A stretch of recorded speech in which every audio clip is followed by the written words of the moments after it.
ногуфта намона хизмати алтернативӣ дар ҷумҳурии Тоҷикистон лекин дар ягон метрои дигар зиндагонӣ мекунад ва рӯзи финала аниқ кардан и аз шумо вобастагӣ дорад. Шумо дастгирира хуб кунед, мо тез финала аниқ мекунем. Ассалому алайкум ба ҳама тамошобинони барномаҳои Сорбон Сафаров. Тамошобинони азиз, чӣ хелен, созен, ҳама каса хубен? Умедвор ҳастам ки иди гузаштара бениҳоят хуб гузаронден. Чӣ хеле ки дар идҳо ҳамеша хирсанд ва сарҷам ҳастем. Худованд кунад ки доимо ҳамаи мо шумо ҳамихел хирсанд ва сарҷам бошем. Бародарони азизу меҳрубон, як ахбороти нава ба маълумоти шумо мерасонам ва баъдан комментарияҳое ки нависондагиен ба саволҳотон ҷавоб мегардонам.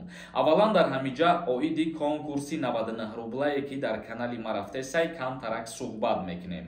Ҳамин видеора 30-40 ҳазор одам тамошо мекунад. Агар ҳамин видео 1000 билет ё 1500 билет бихарен якдонаи, бениҳоят хирсанд мешавам. Нархи як дона билет 99 рублай. Номерои ватсапе ки дар рӯи экран дидесен, дар ҳамин номерои ватсап картаи Сбербанк ҳастай. Карта ба номи Мунис Хуршедович мебурояд. Сумтона мепартоен ва чектона дар ҳамин ватсап равон мекунен. Ба хотири мара дастгирӣ кардан як ҳаракат кунен, яктаи ё дутаи билет бихарен. Конкурс ҳамагӣ 40 дона приз дора. 2 та мошин дора, 5 та телефон дора, асталниш конвертҳои пулияй. 2 нафаре ки билети аз ҳамада бисёр мехара, роҳхат ба Дубай. Ҳамагӣ 10 000 дона билет. Мавзӯи имрӯзаи мо оиди хизмат кардан бо тариқи пардохт кардани пул, яъне ки хизмати алтернативӣ дар ҷумҳурии Тоҷикистон. Ахбороти нав, сарбози якмоҳа, тамринот дар тамрингоҳҳои низомии ҷумҳурии Тоҷикистон гузаронида мешавад. Беш аз 1500 нафар дар Тоҷикистон бо тамриноти якмоҳа дар маркази таълимии Вазорати дифои ҷумҳурии Тоҷикистон фаро гирифта шудааст. Ин афрод пас аз пардохти маблағи муайян ба суратҳисоби Вазорати дифоъ ва гузаштани марҳалаи якмоҳаи таълим амалан хизмати сарбозиро адо мекунанд, аммо дар ҳайати захираҳои даъватӣ сафарбарии кишвар сабт карда мешаванд. Яъне ки ҳар як нафаре ки хизмати алтернативӣ мекунад, офитсер запас ба ҳисоб меравад. Ногуфта намона, хизмати алтернативӣ дар ҷумҳурии Тоҷикистон бо пардохт кардани маблағ дар суратҳисоби амонатбонк мебошад. Ҳар призиве ки сар мешавад, пеш аз сар шидани призив шаҳрвандон метавонанд ки ба военкомати ноҳия муроҷиат кунанд ва худшона номнавис кунанд. Гуфта мешавад ки онҳо дар машқгоҳҳову марказҳои таълимии Фахрободи вилояти Хатлон, Тоҷмаҳал ва Лаҳури гарнизонии Душанбе ва дар пойгоҳи филиали донишкадаи ҳарбии Вазорати мудофиа дар вилояти Суғд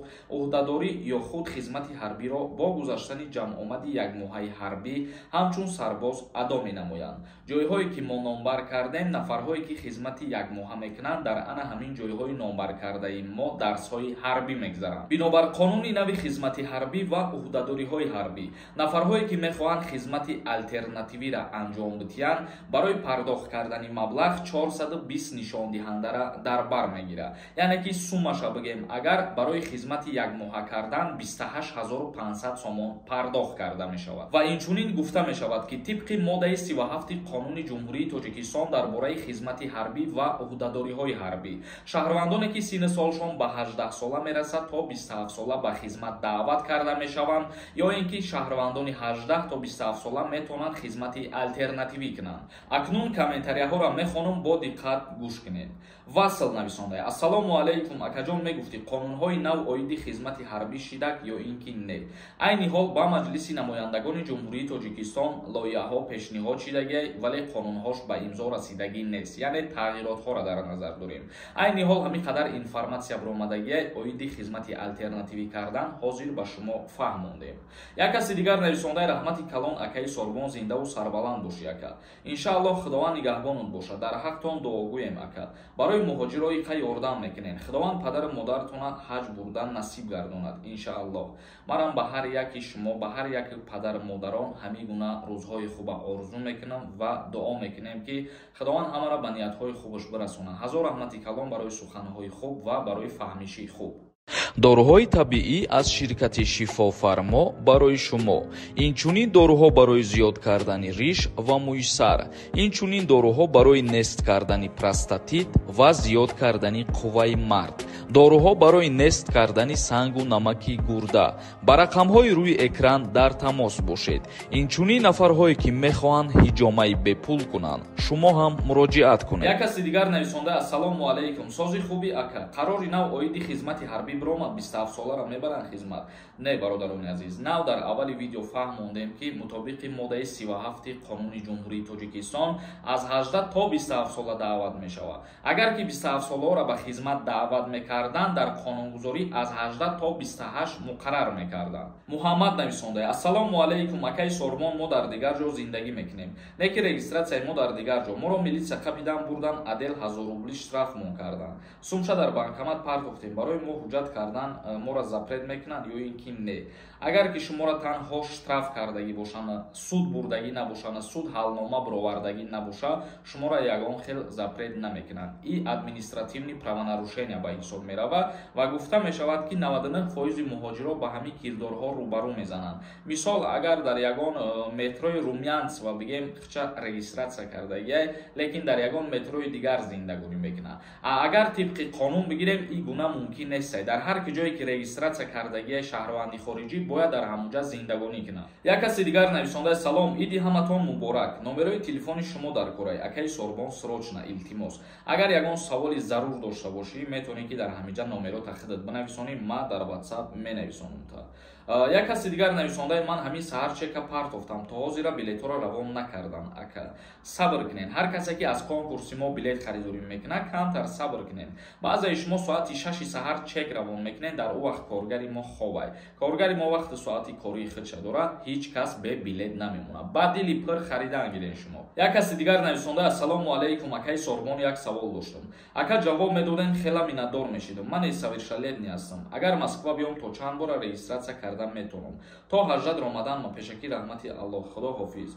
то 18 солагӣ ромадан та чанд моҳе ки мондагӣ бошад, то метавонӣ 3 моҳ пас регистратсия кардан мегирӣ.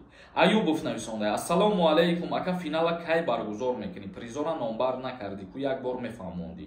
видеои призо 3-4 та аллакай сиёмка карда дар канал партофтагӣ, метавонед ромада тамошо кардан гиред. дар канал ҳастай ва рӯзи финала аниқ кардан и аз шумо вобастагӣ дорад. шумо дастгириро хуб кунед, мо тез финала аниқ мекунем. як каси дигар нависонда: акаҷон, депорт кунанд нарай Тоҷикистон, биқапанд чикор мекунанд? ҷавоб медоден, илтимос. нафарҳоеро ки депортатсия мекунанд ҷумҳурии Тоҷикистон намераванд, дар ҳолате ки агар шуморо дастгир кунанд, имбора муҳлати депортатсиятона зиёд мекунанд, вале пеш аз депорт кардан идоф мебаранд, 1 моҳ маҳкам мекунанд. як каси дигар нависонда: ассалому алайкум, Сорбон, барои чӣ ҳар рӯз қонун мебуранд дар Россия? чӣ маъне дорад? саволомда ҷавоб гардон, илтимос. ҳар рӯз қонун намебурояд, ҳар рӯз фармон, қарор, тағйирот, қонун ҳамаш якбора, мисол дар як рӯз намешавад ку. имрӯз ҳастае ки қонун оиди муҳоҷирон мебурояд, як рӯзи дигар ҳастае ки як қарор оиди шаҳрвандои худаш мебурояд. ин дар ҳама ҷо ҳастае. тағйиротҳову қарори наву супоришҳои нав дар ҳама ҷо дида мешавад. волк нависонда: салом брат, илтимос ҷавоб де. меган хизмата то 29 солара кардиянд ва дорора мебаранд. ҳамин гап то чӣ андозара ростае? ҷавоб медодед. ҳозирашда то ягон андозара асос надора ҳамин гапҳо, то вақте ки агар тағйиротҳо ворид нашававу аниқ нашава аз ҷониби маҷлиси намояндагон. агар ки аниқ шава, худо розӣ бошад, баъдан ба маълумоти ҳамаи шумо мерасонем. тамошобинони азизу гироми қадри ма, видеоро ҷамъбаст мекунам то наворҳои оянда. худованд ҳамаи мо шуморо нигаҳбон бошад.